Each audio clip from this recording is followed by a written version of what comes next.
Hello दोस्तों, स्वागत है आपका मेरे यूट्यूब चैनल दी इंग्लिश डायरी में और मैं हूं आपका दोस्त विजय। आज हम बात करने जा रहे हैं एक बहुत ही इंपॉर्टेंट खबर के बारे में। देखिए, इसका टाइटल देखते हैं। यूकेएसएससी की 8 और परीक्षाएं रद्द करने की सिफारिश। एक आयोग जो परीक्षाओं को आयोजित कराता है, आज से नहीं बल्कि 2014-15 से, और उस आयोग के जो संबंध है वो एक ऐसी एजेंसी से है जिसे फिलहाल दागी एजेंसी कहा जा रहा है। 3-4 साल पहले उस एजेंसी के बारे में कहा भी जाता है कि वो एक ब्लैकलिस्टेड है, उससे एग्ज़ाम ना कराएं। इसके बावजूद आयोग परीक्षाएं कराता है, अभ्यर्थियों को जो है विज्ञापन जारी करता है, और विज्ञापन जारी होने के बाद अभ्यर्थी फॉर्म भरते हैं, परीक्षा की तैयारी करते हैं, कठिन परिश्रम करते हैं, मेहनत करते हैं और अंतिम सूची पर अपना नाम बनाते हैं। उसी समय दौरान कुछ परीक्षाएं विवादों में आती हैं, और विवादों में आने का कारण एक ऐसी एजेंसी होती है जो कि उन परीक्षाओं के प्रश्न पत्रों को प्रिंट करती है। अब इनमें से कुछ ऐसी भी भर्तियां हैं जिनमें किसी भी प्रकार का सवालिया निशान नहीं होता और ना ही कोई इस प्रकार की धांधली की बात होती है। लेकिन आयोग, जो कि एक स्वतंत्र स्वयं को कहने वाला एक हिस्सा है, जो कि बनाया गया है सरकार के द्वारा, वो एक ऐसे निर्णय की तरफ जाता है कि जिन भर्ती परीक्षाओं में किसी भी प्रकार का विवाद नहीं है, कोई सवालिया निशान नहीं है, जहां अभ्यर्थी मेहनत करने के बाद लटके हुए रिजल्ट के 10 महीने, 12 महीने, 4 महीने, 6 महीने से इंतज़ार कर रहे हैं कि अब उनकी नियुक्ति होगी, अब उनकी नियुक्ति होगी, वहीं इतनी बड़ी खबर सामने आती है। तो सबसे पहले जानते हैं इस खबर को और उसके बाद इसका विश्लेषण करते हैं। तो देखिए, उत्तराखंड अधीनस्थ सेवा चयन आयोग, जो कि यूके ने शुक्रवार को 8 परीक्षाओं की गोपनीयता पर संदेह व्यक्त करते हुए इन्हें निरस्त करने की सिफारिश की। इन परीक्षाओं में शामिल वैयक्तिक सहायक, कनिष्ठ सहायक, एलटी, पुलिस रैंकर्स का पूर्व में रिजल्ट जारी हो चुका है, जबकि वाहन चालक, अनुदेशक, मत्स्य निरीक्षक, मुख्य आरक्षी, दूरसंचार का भी रिजल्ट जारी नहीं हुआ है। आयोग के सचिव एस रावत की ओर से सचिव कार्मिक को भेजे गए पत्र में कहा कि उक्त में से 7 परीक्षाओं में विवादित भर्ती एजेंसी आरएमएस टेक्नो सॉल्यूशन की भूमिका रही है। अब यहाँ पर कहा जा रहा है कि जो ये परीक्षाएं जिनके रिजल्ट्स आ चुके हैं या फिर आने हैं, इन परीक्षाओं की जो प्रश्न पत्र है ये आरएमएस टेक्नो सॉल्यूशन की इसमें भी भूमिका रही है। ठीक है, इसे प्रिंट करने में। वैयक्तिक सहायक की परीक्षा ऑनलाइन माध्यम से एनसीसीआरटी ने कराई थी, लेकिन इसमें भी ज़्यादातर सफल अभ्यर्थी एक ही जिले के हैं। अब देखिए, ये जो यहाँ पर पॉइंट लिखा है कि ये जो परीक्षा है इसमें सभी अधिकतर जो सफल अभ्यर्थी हैं वो एक ही जिले के हैं। तो ये किसने कह दिया कि भाई एक ही जिले के ज़्यादा सफल अभ्यर्थी नहीं हो सकते? हो सकता है कि पिथौरागढ़ में सबसे ज़्यादा बच्चे अच्छे मेहनत करते हों, जो कि आज की डेट पर जो पहाड़ों के विभिन्न इलाकों में छात्र छात्राएं हैं, जो कैंडिडेट हैं, जो तैयारी कर रहे हैं, वो शहरों में अच्छे इंस्टीट्यूट्स में जाते हैं पढ़ने के लिए। कोई देहरादून जाता है, कोई दिल्ली जाता है, कोई हल्द्वानी आता है, और वो मेहनत करके एग्ज़ाम निकाल सकता है। तो ये किसी प्रकार का तथ्य नहीं है कि किसी विशेष जिले के अगर अभ्यर्थी ज़्यादा निकल जाए तो उस परीक्षा में धांधली हो।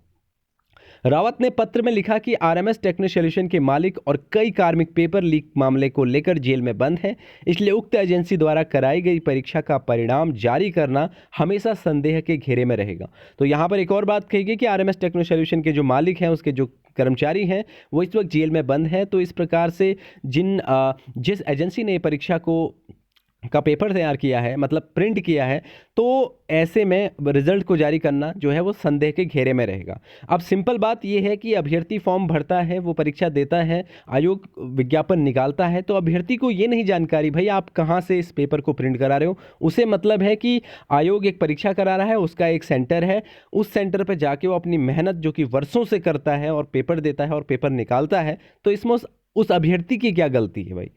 अब आपकी गलती है और आप उसका ढीकरा दूसरे के सर पे थोड़ी ना फोड़ोगे। तो यहाँ पर तो सेम यही बात कही भी गई है कि दागी एजेंसी के द्वारा पेपर प्रिंट होने के चलते इन परीक्षाओं को भी संदेह के घेरे में देखा जा रहा है। तो इस प्रकार से तो शायद ये जो एजेंसी है ये आयोग में आज से 5 साल पहले से काम कर रही है। तो पिछले 80 से 85 जो परीक्षाएं हैं वो इसी दागी कंपनी से प्रिंट होके आए हैं। तो क्या आयोग इन समस्त भर्तियों को रद्द कर सकता है? विभिन्न प्रकार की इन परीक्षाओं में सभी लोग जो हैं वो ज्वाइनिंग ले चुके हैं। आज से जो पिछले जितने भी परीक्षाएं हुई हैं, क्या आयोग उन सभी परीक्षाओं को रद्द करके उन सबको घर पे बिठा के दोबारा विज्ञापन जारी कर सकता है?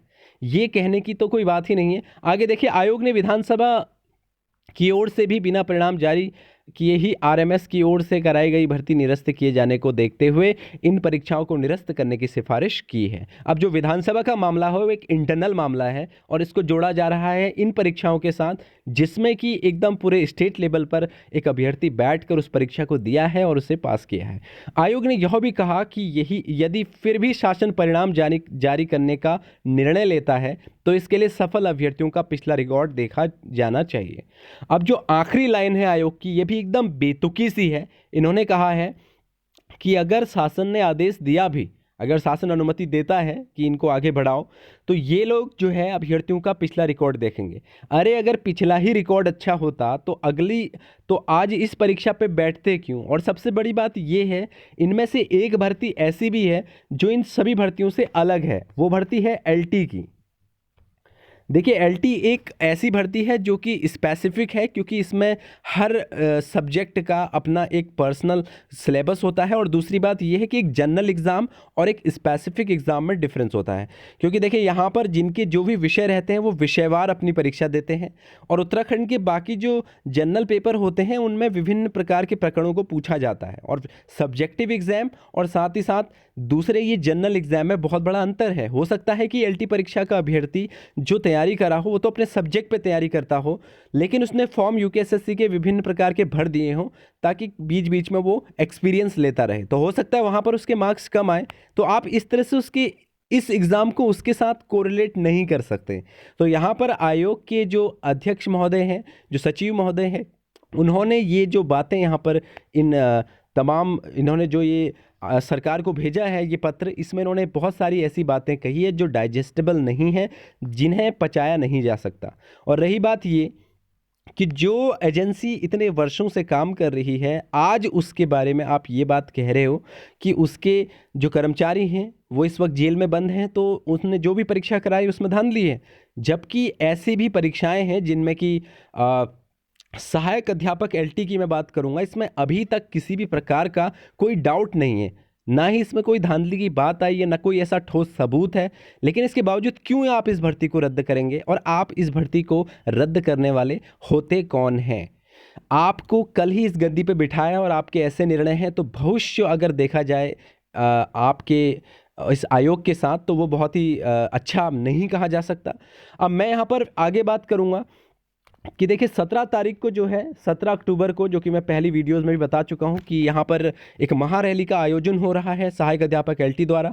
पिछले 10 महीनों से रिजल्ट्स आने के बाद इंतज़ार कर रहे हैं अभ्यर्थी अपनी नियुक्ति का, और आज जो है आयोग इस प्रकार के पत्रों को जो है वायरल कर रहा है, या फिर इस प्रकार के पत्रों को शासन को भेज रहा है। पहले कितने महीनों तक किसी विभिन्न प्रकार के बहाने बना के एलटी चयनित अभ्यर्थियों को मानसिक और आर्थिक रूप से पूरी तरह तोड़ दिया गया, और आज वो इतने बड़े भारी भरकम शब्दों को लिखते हुए एक पत्र लिखता है कि शायद एक चयनित अभ्यर्थी उन सब चीज़ों को देख के अपने जीवन त्यागने तक को तैयार हो जाएगा।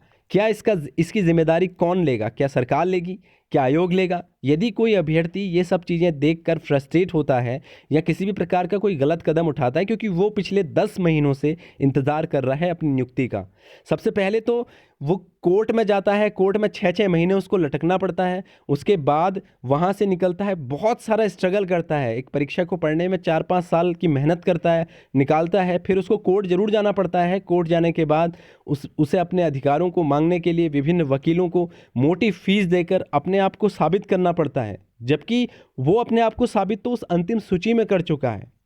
लेकिन इसके बावजूद आज उत्तराखंड या फिर सरकार की ऐसी नीतियों की वजह से अभ्यर्थियों का समय बहुत ज़ाया हो रहा है। और साथ ही साथ मैं ये ज़रूर कहूँगा कि 17 अक्टूबर की रैली में जो भी विषय के हमारे अभ्यर्थी हैं वो सड़कों पर आएँ, अपने अधिकारों को मांगें। ये भर्ती आपने मेहनत से जो है पास की है, आपने इसमें अपना बहुत सारा समय का बलिदान दिया है, और आज भी आप इंतज़ार कर रहे हैं कि आपको नियुक्ति मिलेगी। कोई अपने अंतिम वर्षों पे भी यहाँ पे होगा जो कि अब शायद आगे परीक्षा देने लायक ना रहे। सभी लोगों से निवेदन है कि ज़्यादा से ज़्यादा इस महारैली में आकर अपने अधिकारों को स्वयं ही आके मांगें, क्योंकि आपके अधिकार कोई और आपको नहीं देगा। इससे पहले बेशक जो है सहायक अध्यापक एलटी के चयनित अभ्यर्थियों में इतनी ज़्यादा एक्टिवनेस नहीं देखने को मिली है और आज आप ये परिणाम देख रहे हैं। आगे अगर आप ऐसा कुछ करते हैं, आप अभी भी आंखें मूंद के बैठे रहते हैं घरों में, तो शायद इस भर्ती का भविष्य भी हम कुछ कह नहीं सकते।